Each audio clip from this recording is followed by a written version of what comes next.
So, first and foremost, thank you guys so much for taking part in the first Saturday session. This idea kind of stemmed from really wanting, people were always reaching out to me about, like, hey, do you know somebody that can help me with this? Or do you have any advice on XYZ? And it's kind of like, I don't consider myself to really be an expert. I just kind of know a lot of people in the industry that possibly can help. So just really wanting to kind of start a group where we can all come together and help each other. I know collaboration is kind of iffy in the music industry. So just kind of really wanting to facilitate that. Like, if we know somebody that does music distribution and we have an artist that wants to be distributed, hey, you guys should probably know each other. So that's the whole goal from these Saturday sessions. And the reason for having it every Saturday is to kind of hold each other accountable, provide consistent networking and consistent opportunities for one another, and allow people who have music related businesses to meet people who may need that and to just be able to help each other. So I'm Tiffany. I run Gig Merge. So once again, thank you guys so much for being a part of this. And so we'll just kind of go down the line and do brief introductions. So if you can just say your name, what you do, and then also where you're from. And Jeremiah, depending on your technical difficulties, we might skip past you. You can just kind of be a bystander for this. So I guess we'll start with Wes. All right. So yeah, I guess my name is Wes, short for Wesley. I like to go by West of Tech. I'm basically a music producer and a music business coach. And I empower independent, recording artists to kind of start their own business, so they could at some point leave their 9 to 5. And I'm based out of South Florida, not too far from Miami, basically. That's awesome. And you do music full time, correct? You don't have a 9 to 5. Yes. Okay. So you are goals. Yeah. You are what people aspire to be. A lot of people hit me up wanting to be you, basically. So that's perfect. So now we'll go to Ron. I'm Ron Perry. I'm a DJ, and I was born here in Dayton. I live here now, but I've only been back here 36 months. I've been all over the country in the last almost 50 years. And that's all I do is DJ. I don't have a daytime job. That's amazing. You are goals as well. Yeah. It's so great to have you guys on here who, do this full time, because literally anybody that hits me up, that is their ultimate goal. Sometimes it's not necessarily to do it full time, but to have that be their main source of income. I know for me, I have a 9 to 5 right now. So I'm very appreciative of the fact that you guys have achieved that. Jeremiah, I'm not sure if your technical difficulties, if you can hop on or unmute yourself right quick. If not, that's perfectly fine. Can you hear me? Yes, we can hear you. Okay. Hey, well, I'm Jeremiah. I make music under the name Missing No. I'm an artist / producer myself. And right now I'm based in the Akron, Ohio area. And yeah, I'm just here to, just like I said, like you were talking about, just the network and just kind of talk and kind of just, get a better sense of community, since not 9 times out of 10, I'm kind of working solo. So yeah. Definitely. Yes. And I know, Jeremiah, we've come across each other several times. So thank you again for being a part of this. No problem. So when people register for the Saturday sessions, they have the opportunity to submit a topic that they would like to cover. I know Wes is on here, who had a topic to discuss. And Jeremiah and Ron, if at any point you have a topic you want to get started discussing, feel free to chime in at any point. But I know, Wes, you wrote on there that you wanted to discuss music distribution. So can you go into what you wanted to cover from that? Well, yeah, just to kind of just have an idea of, what, whatever artists, on here, I believe Jeremiah artists, what music distribution, if he has music distribution or he's distributing his music now, what companies that he may be with, because there are some red flag companies that I've, found out over the years and things like that. And I know distribution can get a little complicated. So, I'm really just here, to answer any questions that anybody may have when it comes to distribution, because I know it's a big topic, especially for independent artists. Definitely. I know that's probably the number one question that I get asked as far as, what distributor should I use? What's the trusted source? And I think you made a YouTube video that kind of covered like music distributors? Like, I think you had tested some out. Is that Yeah. correct? Okay. Yeah, Okay. I pretty much tested out, I would say, pretty much all of the big ones I've definitely tested out. You know, I just recently, tested out Song Traders. So I'm still in the review process of there, really checking them out. I mean, they seem on the up and up so far, but yeah, I've tested out all the major ones. Okay. Okay.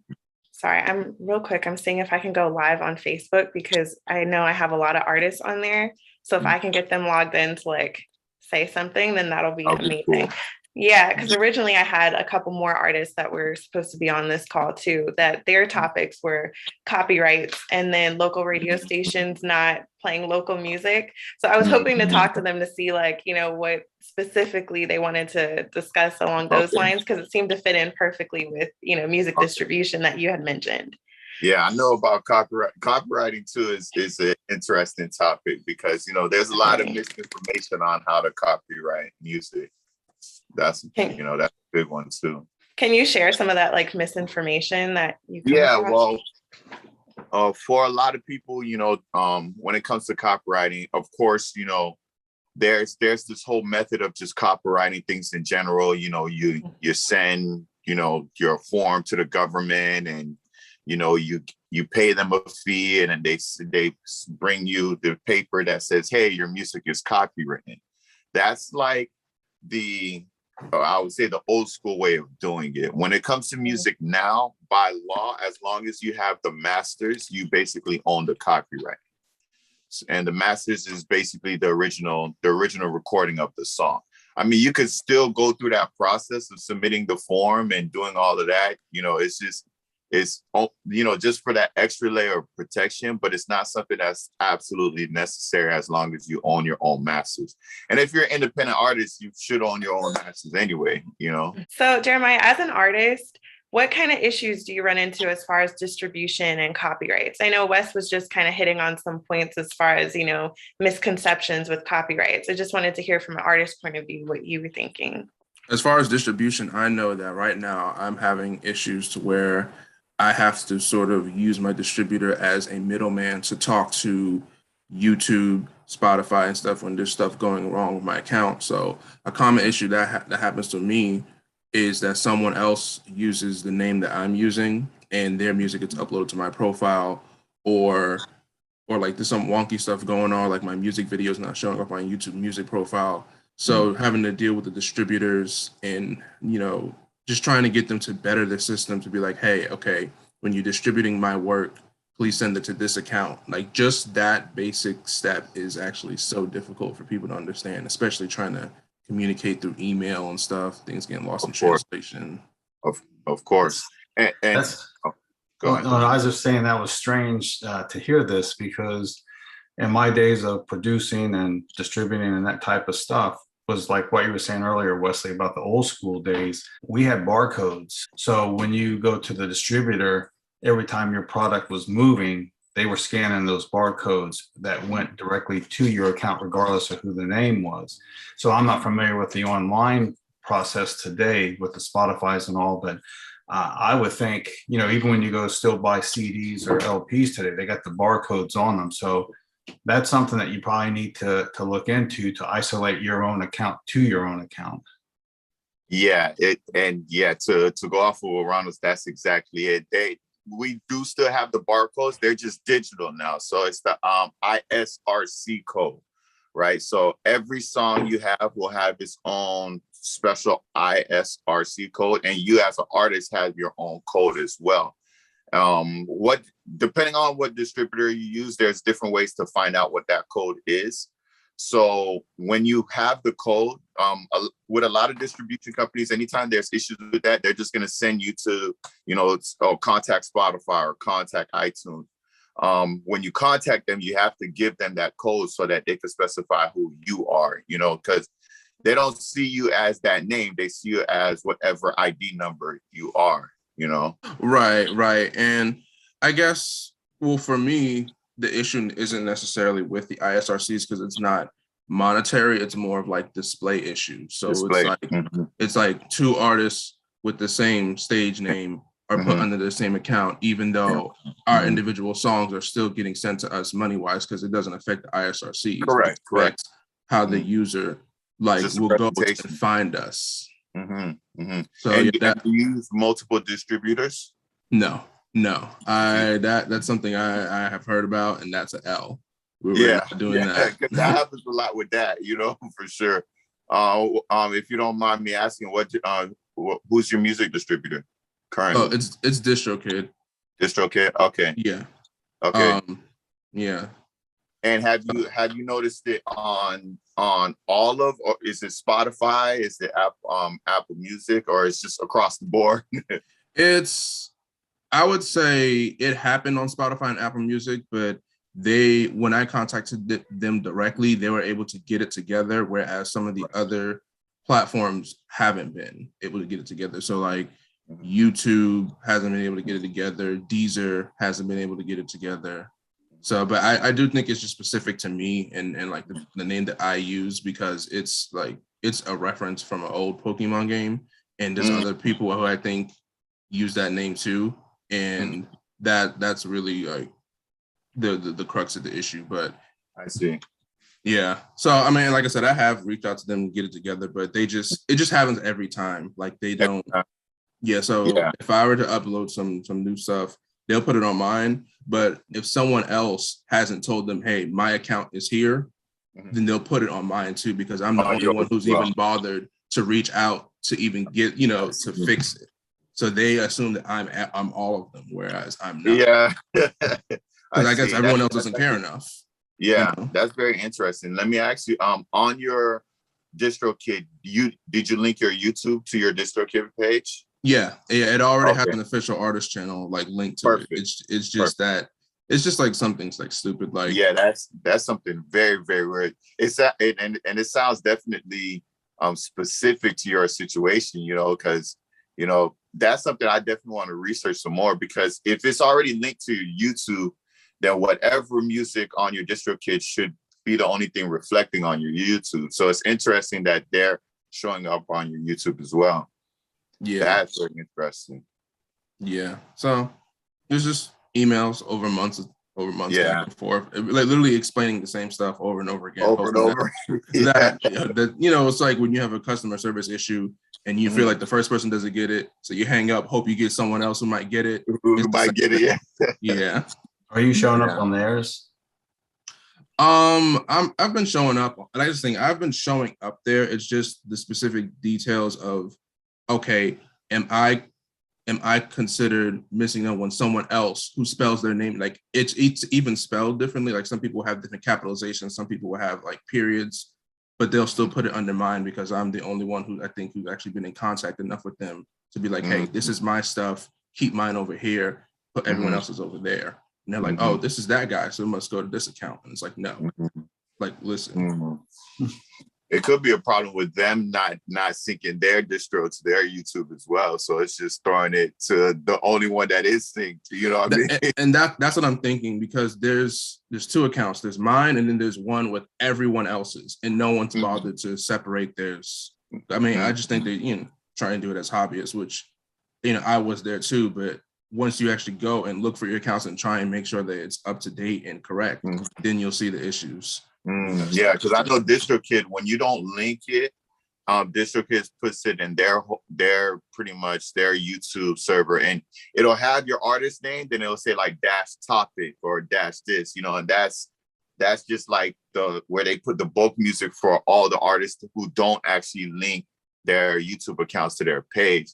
Yeah. But it's the fact that yours is already partitioned off and it's still doing that. That's wild. That's wild. Yeah.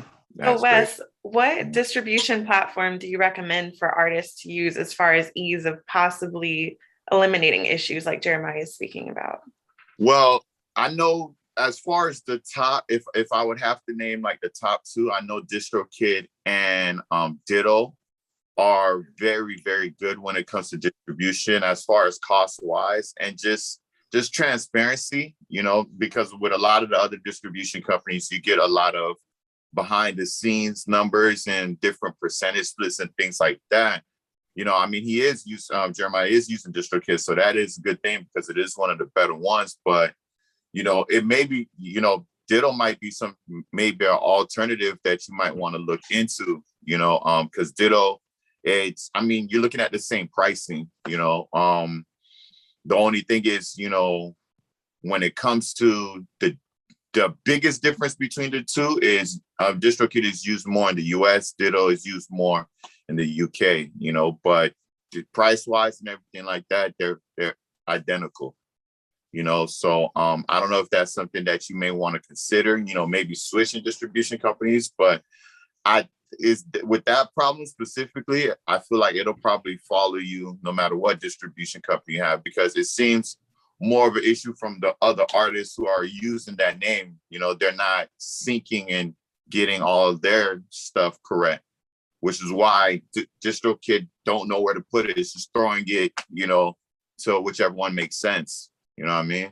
Yeah, I don't think it'll get fixed by that either, because a lot of times I end up having to reach, like I said, to Deezer, to Spotify, to them to get it correct. And then at that point, if they can get their system lined up with how DistroKid has it, then it works smoothly. Like I said, because like I said, like there's no issues with Spotify whatsoever. Thank goodness, because that's my main platform. But everything else is just, whatever. I'll deal with it if I can, and if not, I might just have to take it down. Yeah, no, I feel that. Yeah, because I know, as an artist, you could just go on DistroKid, upload a song, put a name on there, and it just goes. You know what I'm saying? If you don't do all the extra stuff, they don't know what to do with it. But yeah, that's very interesting. I guess there's a lot of Pokemon fans out there. I know I'm one. yeah. Like I said, I can't blame it, and I respect it. I respect that everyone likes the name. It's just, man, I just wish the companies, could just get together. Like I said, especially when there's different stylizations, different things, different capitals. So of course. There's some differentiation, just not much. This conversation is super helpful because I'm not an artist. I only really work on the business side. So if Jeremiah were to approach me with a question like this, it really helps having Wes, who's also an artist and a producer and who's gone through this, to weigh in on your experience as far as, distribution goes and copyrights and things like that. So we were briefly talking about like the misconceptions with copyrights. And I'm not sure if Jeremiah was logged on the call for that part, but Wes, can you kind of touch on that again, since Jeremiah's here now? The original way of copyrighting music was the way you copyrighted just books and everything else. You got to submit a form to the government. You pay a fee, and then they send you over after they review it and everything, they send you over, a paper that says, hey, your music is copyright written. That was the previous way of doing it. Now, there's been laws that have been changed when it comes to copyrighting music, and now it's just all about owning your masters. As long as you own your masters, you own that master serves as the copyright. The actual master file on whatever program you recorded it on, whether Pro Tools, Logic, whatever you use to record it, as long as you have the master files, that's your copyright. Now, of course, you can still go to, let's say, copyright.org, which is the website now, to copyright. You can still copyright your music that way. It's like doing it twice. You know what I mean? If you already have the masters, there's no point of doing it. I won't shun anyone who does do it. You know what I'm saying? Because it's an extra layer of protection. But either way, it's proof as copyright in court, if that makes sense. Okay, that was going to be my next question. Is like, so if you don't have it registered on the copyright website, would that still be able to hold up in court? I know a lot of, because I know a lot of artists, they use samples and things like that. So just, as far as clearances, that was another question that I got before. Oh yeah, clearances are huge. You absolutely have to get permission from whoever did the original sound. You absolutely have to, even if you alter it, you have to get permission, because if you don't get that clearance, they could literally just sue you and just take full ownership of the song. Even if it's like a 5-second sample. There's Vanilla Ice had to go through it with Ice Ice Baby. Jay-Z and Timberland had to go with it with the Big Pimpin' song. You know what I mean? Like, some guy in India was like, wait a minute, you use my flute. And yeah, that guy is still getting paid off of their song. You know, clearances are huge, but clearances are also difficult because sometimes, let's say it's a sample of an artist who isn't here anymore. You know, it's very difficult to contact that artist or contact, you know, whoever represents that artist to get that cleared. So now you're stuck. You're like, yo, I've tried contacting, and you really want to use the song, but in reality, you can't, because if you do, somebody comes calling, that's a wrap for your song, you know. I mean, me personally, you know, because I make beats as well, I don't do any samples. You know, I just cut that out. You know, I just don't use samples because there's too much back and forth when it comes to clearances. And I wish there was an easier way to get clearances, but there at this point there isn't. You literally have to do all the behind the scenes work to get them. Ron, from a DJ's point of view, how would you say clearances, distribution, how does that affect your work? You know, it doesn't. I mean, if you look at the electronic sites like SoundCloud, places like that, there's so many remixes of things out there for DJs to play. I don't worry about, I mean, if they've got it on SoundCloud or online somewhere, YouTube, wherever it may be, I'm not accountable for anything that they did or didn't do. Although me playing it could, you know, jam them up down the road somewhere. But I would think if they're already on one of those sites, they're being observed already. You know, I would hope that SoundCloud or YouTube would do their work before allowing that on there. And so from a DJ perspective, playing the stuff, I have no problems with it. As far as the distribution piece, I just think too, if you're an artist, and I do this now, there's a company here in Dayton called Streetlight Entertainment. Oh yeah. I play some of their artists in my sets, and I have no problems as long as it fits the set. And I always tell this story that I was in this place in Colorado, and this guy come up, and he was probably 6 something and probably about 300 pounds, and he just was standing over me saying, "Hey, can you play this?" And it was a CD, and at the time I was spinning off a CDJ, so I threw the disc in my headphones and said, "It's good, but no, I can't. But here's what I'm going to tell you. If you do this, this, and this, maybe make a little, you know," and I explained to him all these things, why, to fit this market that I'm playing right now, I'd be more than glad to. And he just looked at me and said, "Okay." And then 3 or 4 months went by, never saw him or never heard anything. And, you know, I get that all the time, so I kept moving. Then one night, this guy standing in front of me says, "You remember me?" And I'm like, okay, 6 something and almost, how do you not remember, right? And I threw it in, and I actually said, "This is good, man." And I threw it in, I played it a few songs, I worked it into the set. And the dance floor wasn't packed, but there was, you know, 25 people at least, you know, and he was pretty pleased with that. And he was pretty pleased to see that there was some end result to what I had told him. So when you get into the remixes or the sampling or the changes, you know, as an artist, you have to compromise. I guess that's why there's the remixes, you know, or different artists doing, like, you notice like UB40 did Red Red Wine, and it had a bigger impact than when Neil Diamond did it, as far as the chart ratings go. And so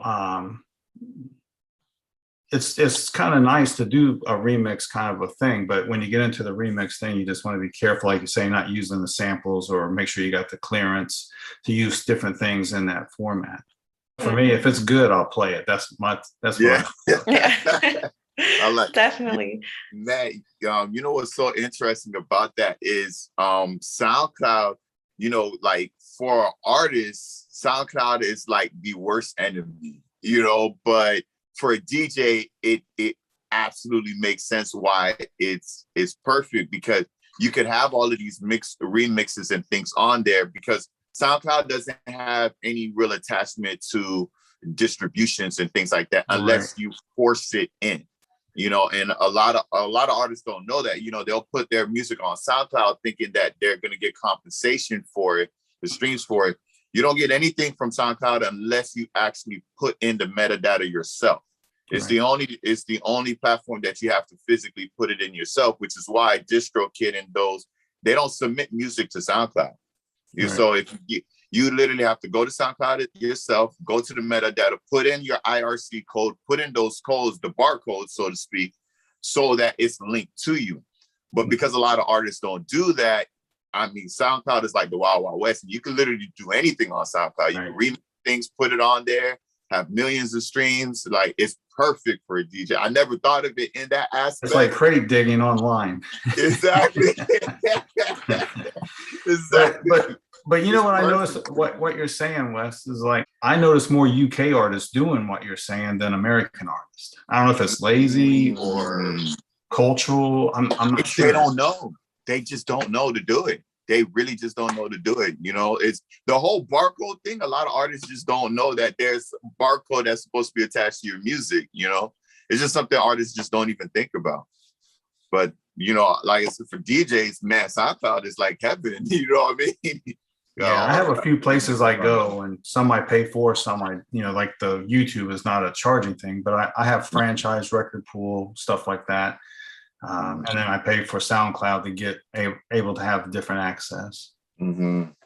That's awesome. And Ron, you hit on a good point. You were speaking about the 6 foot, 300-pound guy. You know, you told him one comment and then he, you know, came back a couple, you know, months later. So I just wanted to touch on like the importance of constructive criticism, because I feel like a lot of artists, you know, I'm coming from like a executive business background. So, you know, I used to be an artist down the line, so I can empathize, but since I'm not one now, there is a level of disconnect for me. However, still from a business standpoint, you know, it's like, I do know what I'm talking about. So it's just a level of, the constructive criticism from a business standpoint, because artists are so focused on the creative piece, and making music is just like 10% of it. Like the business is pretty much the other 90%.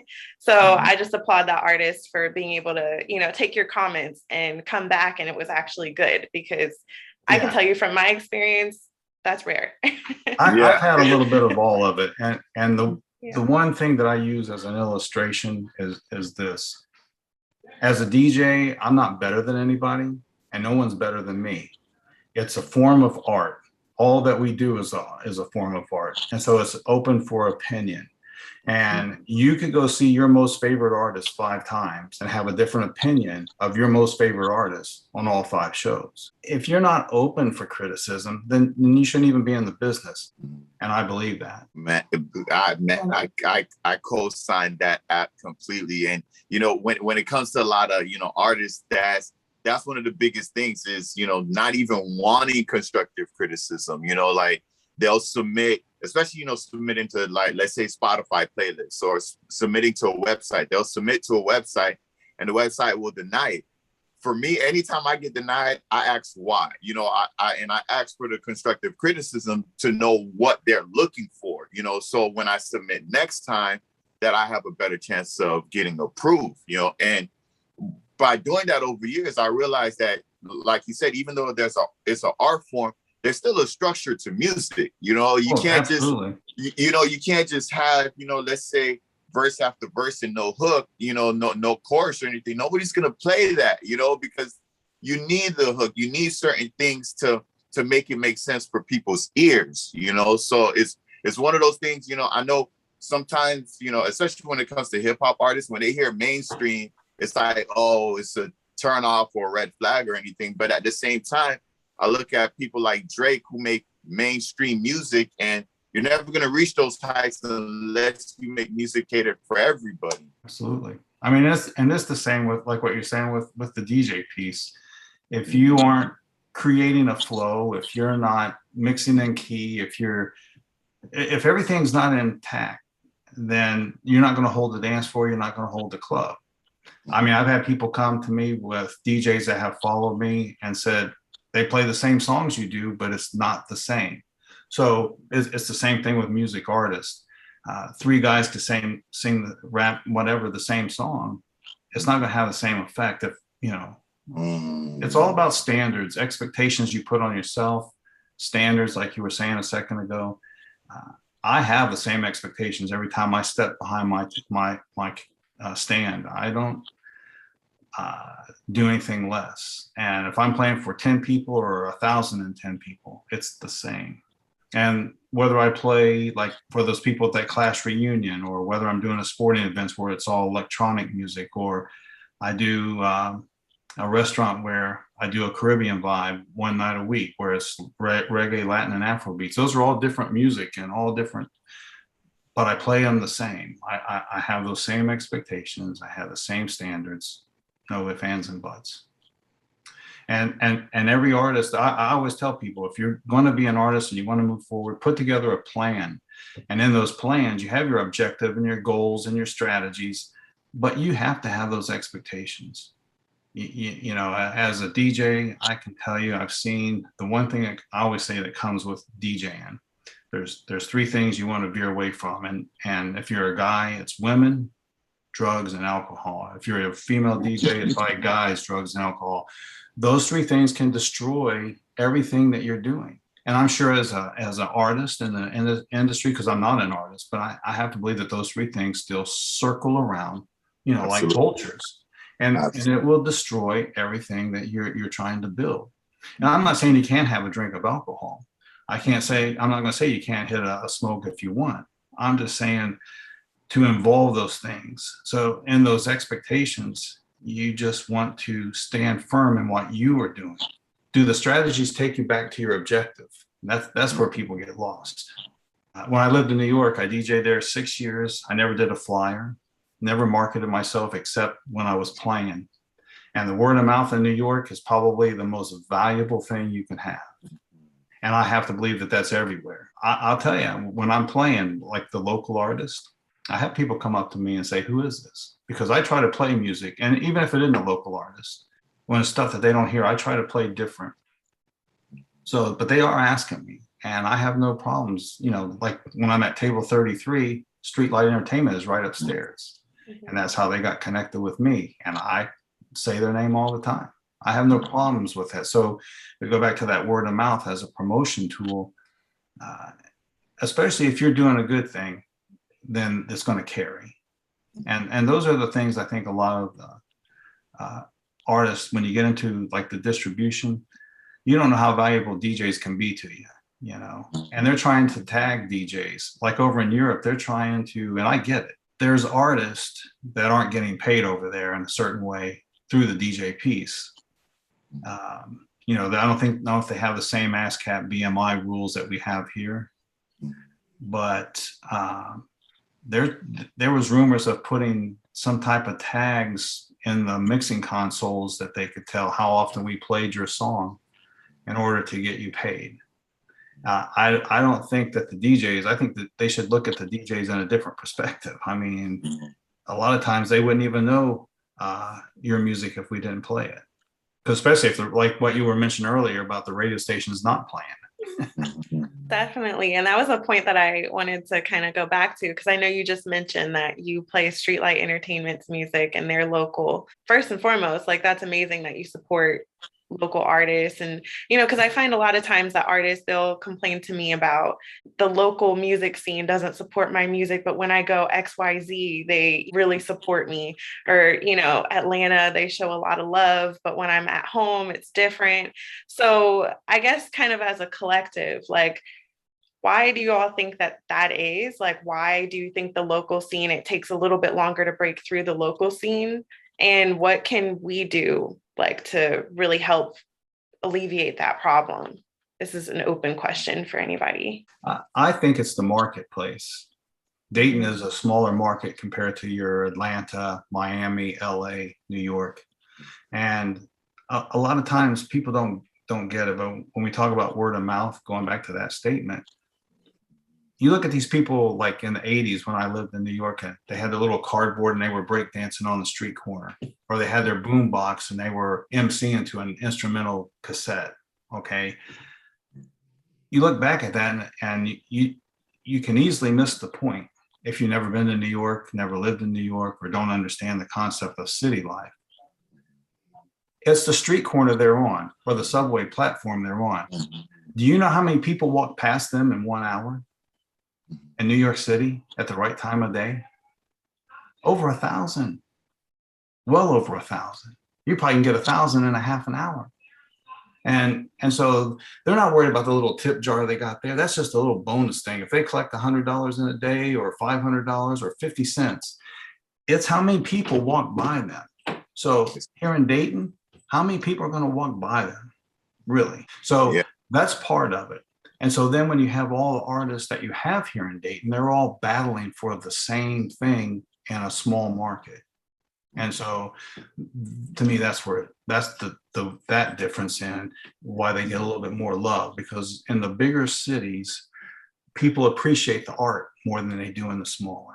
And it's all about the exposure, right? So Mhm. like you're saying, when it comes to New York, you get a lot of exposure just by being in a street corner, and I definitely agree with your sentiments. DJs, if the best part about DJing is the exposure. I don't care to get a dime from if a DJ plays my music or not. The exposure is worth more to me than anything else. But definitely to answer the question, when it comes to getting love, it depends on what type of music you make. Music has a demographic as far as what area it comes from. So if you make your music like, let's say you make your music like Atlanta music, then you're going to get the most love from your music in Atlanta, because that's where that sound is. So I tell a lot of people, if you don't make music for the local population, it's okay. Find the population that listens to your music, because we live in a day and age now, with streaming and everything like that. Most of us aren't connected to the music in our area. Back then, you only listened to the music that was in your area. For me, when I was young, being in Miami, all I heard was Two Live Crew and Uncle Luke and things like that. That was the only music I was hearing because I'm from that area, but now it's not like that. You can literally select the type of music you want to listen to. So when you're artist and you're making music and you have a specific sound, like let's say your music has a California sound, it's not going to register down here in Florida, no matter what. It's just not going to register the same way, so you have to find audience in California. You got to get on California playlists. You got to contact California DJs and things like that, because that's where your music is going to get heard.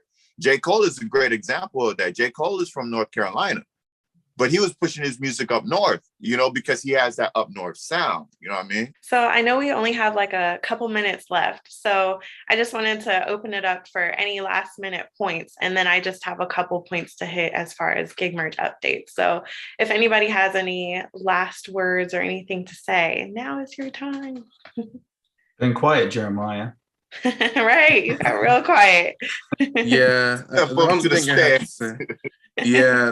The only thing I really have to say, I guess, about what you guys was talking about, as far as why some people, would get more love outside their local area, to build on top of what you guys said, because I do agree with what was already said by Wes and Ron. It's just being able to, the other thing I think is important is like music discovery, in the sense that people like to hear, the word of mouth. They like to hear about you rather than to just know you as, instead of being like, oh yeah, I know this guy who's trying to sing, 9 times out of 10, we hear music. It's, I've heard about this, the song, this artist from someone, my friend played it in the car. I heard it on a Spotify stream. So being able to come across someone, I think, is a really pivotal part of the music discovery process. And when you are in person, people around you, they don't just discover it the same way. So I think, once people are able to hear about you, they're like, oh, who is this new person? Whereas home, it's like, oh, that's just such and such. He just started making, hip hop like 2 years ago. And I guess he's finally getting some buzz. So, and, I think that kind of just lends itself more towards like the modern age, that whole, I want to hear about you, because before that was the only way to do it, whereas, or unless you got blessed and got on the radio, which is like, God back then, and you were able to really get that super exposure. Other than that, it was just word of mouth. Now, I mean, I feel like today with the internet communities, there's word of mouth that can spread not just from a local area, but like from one side of the world to the other. So if you have a community of trap music in Atlanta, you might, you might get on the internet forum with someone who's also making trap music, and they might talk about it, trap music fans in Germany and stuff. So that's another way of like word of mouth that, helps people in the sense that, you don't know them personally and it spreads, but it can also go further now with global, with like the internet's reach and stuff. I know I get a lot of my music from me and my brother being in the car. So what you said about, like organic music discovery, that's definitely true. He'll show me things. He listens to different genres than I do, and I'll show him things, and we just kind of expose each other to different things that I know that I wouldn't necessarily search those things. Exactly. And that's always like, oh, wow, this is really cool. I never would have even thought to hear this. And then you actually care more instead of just that guy that you know. And there's so many avenues to do that too. I mean, I have books, even though I'm older, so I have like I think what is Behind the Beats. I don't know if you guys ever seen that book. It's called Behind the Beats, and it's got people like the Next Men and Fat Joe, B Miners, people like that, Spinna, Shadow, and it talks about how it shows photos and talks about how they grew as producers more than artists. It's pretty interesting, to see their credits and read a little bit of their bios and stuff. And it's called Behind the Beats. And then of course you got, like you say, the streaming piece where there's so many documentaries out there now. Finding the Funk is a real nice documentary. And then, of course, SoundCloud is just another example of what we're talking about. You just go in there, and I just go in there, it's like I say, it's crate digging. I just sample things to see what jumps out at me.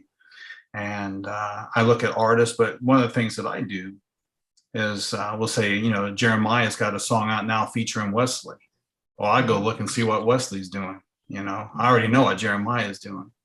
So, that's how I crate dig online, is I look at the featured people a lot of times as well. And so there's so many different ways to discover, and that's what I do. They're like, I have people tell me all the time, you don't know how you've helped me create my phone list or my playlist now, from coming in here and listening to you spin on certain nights or at this location or whatever. And discovery is really, and through the DJ lane, it's huge. Definitely. Yeah. Also, Ron, I wanted to ask, are you open to like local artists submitting music to you, or do you have like a process? Or, I have a lot of local artists in my arsenal, so I just wasn't sure if you would be a resource to be able to send things to, or if, that's an option. I mean, I don't really have a process other than what I told the one gentleman at the time, is that it has to be something that I would play on one of my platforms. And I play a lot of different platforms, from jazz to Latin to reggae to Afrobeat to house. I play hip hop, and I try to play more of the older hip hop, but I still, lean into the new pop culture as well. So the style of music, I have a lot of different platforms, but it just has to fit. And they have to be willing to take that criticism if it's something, because even downstairs in my music space, I have a lot of old DAT tapes. I have a lot of cassette tapes of people who thought their stuff was the stuff. I don't know everything, but I'll just say this, I'm 66 and I started playing a guitar plunking around when I was 5. I took guitar lessons when I was 6. And during that journey, I worked in record stores, college radio. I've took theory, history, and composition. I've done a lot of things, so I understand when something, where it fits or where it doesn't fit, more so than probably a lot of people. And I'm open to the young, old, and super old. I have a lot of friends that aren't in the music business anymore, but they were in the music business. Art Stewart is a good friend of mine who was the engineer for Rick James and Tina Marie and Marvin Gaye. And he had the same mindset.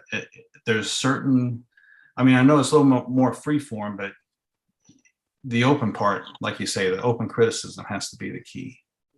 And he definitely, you have to be willing to make those changes to get you into that lane. And once you get in the lane and you're moving forward at 80 mile an hour now, those changes can kind of, then you can come back and do some of the things you want to do because you're more in the control seat. And so if they're willing to do those kind of things, I'm open. Okay. On Sundays, there's 5 of us that go over to Yellow Springs at Rose and Sal's. And there's only two of us that are DJs, and that's me and Jesse, who's part of Chappelle's crew. And then you have two guys that do one DJs and one plays his beats, but they're both more beat makers with artists. And then another guy who likes to kind of DJ, but he raps a lot. But we have different MCs come through there and do their stuff. Sometimes there's a lot of people, sometimes there's not a lot of people, but it's an open platform where they could come over there too. And, you know, sometimes Chappelle does stuff in Yellow Springs, and he has a lot of his comedian friends come in, and you just never know who's going to show up there. And music to comedian to whatever. And it's a free thing. And they can just showcase their stuff if they want. We have ways of, you know, playing their beats over there, and or if they want to go off of a beat that maybe Don or Justin has. And, you know, and just to give a little bit of credibility, you know, I can't give a lot of Don's credentials, but like Justin has done stuff with Souls of Mischief, Atmosphere, Hieroglyphics. I mean, this is some of the, you know, we have a nice little thing we do over there. And there's a lot of people float through, from beat makers to, like I say, MCs to even musicians that come through there. So the local people that are willing to come up there on a Sunday, you can maybe check in at Rose and Sal's and see, because sometimes like Mother's Day and Father's Day is on a Sunday. It's every Sunday 1 to 5. And sometimes we're all there. Sometimes there's only two of us there because we have other obligations, of course. But we got something going on over there. And see, like last Sunday, we didn't do it because Saturday they had Porch Fest. So they might want to, you know, get in tune with one of us on Instagram or Rose and Sal's on Instagram. But it's a free platform.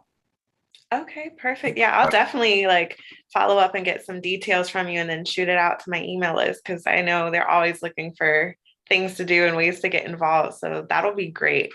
Sure. And can I get that email too? Make sure you send me that email. I definitely want Ron's criticism. I love criticism. Trust me. Definitely. Oh, yeah, and are you in Miami, Wes? Yeah. Well, I'm in Hollywood. My studio's in Hollywood, so I'm not too far from Miami. I say like 15-20 minute drive. Oh, okay. Yeah, I was asked to play down there. I play a pretty mean Latin set sometimes, and down off of Biscayne there's a Biscayne. Yeah, I know the spot. You know where that Forrest Gump restaurant is? Or what they call it? So. Well, down the way there's a place called Mojito Hut. Okay. On Biscayne? Yeah. It's you know where the Holiday Inn there is? Yes, right there? Yeah. Okay, just right across the street when you go into that mall area. Oh, okay, yes. I know the area. I definitely know the area. I've never been there myself, but I definitely know the area. Yeah, they have a couple of DJs that come through there that are pretty nice, and nice Cuban vibe. Word. Definitely got to check them out. And I definitely want to, you know, submit your music. You guys better follow my lead. Submit your music to get the Constructive A. That's all it's about, you know. And you know, it's funny because as I'm hearing you, you know, talk about, you know, your process, it's the same thing for Spotify playlists. You know, they have different playlists and they have different platforms for different type of music. Like they'll have a reggae playlist, they'll have a hip hop playlist, and they add to fit whatever fits their criteria. You know, so it's always good to know, okay, where can my music fit, if anywhere, you know what I mean? Or what can I do to get my music to at least fit somewhere, you know? So it's so interesting because it's literally the same thing when it comes to Spotify playlists, you know, because I speak to a lot of Spotify curators as well. Yeah. They have a very similar procc, you know, it's whatever they like that fits their playlist, you know? They took that from radio, you know? Yeah. Back, I don't know if you remember, a long time ago, 70s probably, there was the Quiet Storm Syndicate, and it was jazz. And it started in San Francisco, I believe. And the next thing you know, you roll into the 80s, and there was smooth jazz, and Kenny G was the footprint for, you know, everybody had to have that put you to sleep kind of jazz sound to get into the smooth jazz vein. And so, like you say, you get on the Spotify and stuff today, sometimes when music all sounds alike, it's because this is what they're requiring you to get in the door. And I know you want to be different, you want to be original, but again, get in the door and then Yeah. make changes later. Yeah. Wes, real quick, I know you have a book out, so I just wanted to give you a little, time to plug that book. Oh no, yeah, it's for beginner artists. It's called, the 13 steps to start your music business, to jumpstart your music business. And it just outlines for you the first 13 steps to get on the path of actually being an independent music artist. So it starts with, when you start off, you're like, I want to make music, but I don't know how, I don't know where to start, I don't know what to do. It literally lays out the 13 steps, from finding an audio engineer to making music to creating your LLC, all those steps to put you in a position to really start an official music business. And it's available on my website, westerntechproductions.com. And yeah, it's really there to help people out. And I have other, other tools as well, like Spotify, like free Spotify submission websites. You could submit your music to them. But again, like Ron said, that doesn't guarantee that for placement, because again, your music has to fit their criteria, but you can submit to them for free, which is big because a lot of Spotify playlisters, a lot of curators, they ask for money in order for them to even review your music, so but I have a lot of tools that can help you at least get your music submitted, and then you take it from there. So the last little point, Jeremiah, do you have any upcoming music or anything that you're working on that we can be aware of? Oh yeah, I'm working on a music video for my most recent single. It's called Light. Just kind of a chill vibe type stuff. If you like stargazing type, if you like real nighttime vibes, that's kind of where we're going. Where can we find your music? Like, what do we search? MissingNoMusic.com, like just the word missing, the word no, and the word music all together. MissingNoMusic.com. Got it. Perfect. Yeah, I'll include that in a follow-up email too, so we'll have everybody's links. But I know it's about time, so I just first and foremost want to thank everybody for taking part in the first Saturday session. I am also open to constructive criticism and feedback, so please let me know moving forward how this can be more helpful, more useful, and spread the word too. I know a lot of artists that have reached out to me, and a lot of the questions that they had were covered in this conversation. So I know I'll be posting this on YouTube, so they'll be able to see it, but it's different when you're actually able to speak with people who do this. So next Saturday, we'll be doing the same thing. If you're available at the same time, it would be great to have you guys back. I really appreciated these conversations, and I'll be sending a follow-up email with everybody's Instagram. And I know there's some things that I wanted to follow up with you guys individually on about what we can possibly get started. Like, for example, Ron, if we can come up with a process that artists can maybe funnel their music to you for, whether criticism and then Wes, same thing as far as your expertise with distribution. I know a lot of artists need that. So yeah, but thank you guys so much for taking part. I'm so grateful for you guys taking part in this, and please spread the word if you thought it was helpful. And I'm always open to constructive criticism. So feel free to email me what you think could be implemented next or what we can do differently. I'll see you guys on the next one. It was a pleasure meeting and conversating Nice to and meet you networking too. and everything. Yes. Thank you guys. Bye. Thanks for having us. Yeah. Of course. Thank you guys. I'll end this. Bye. Bye.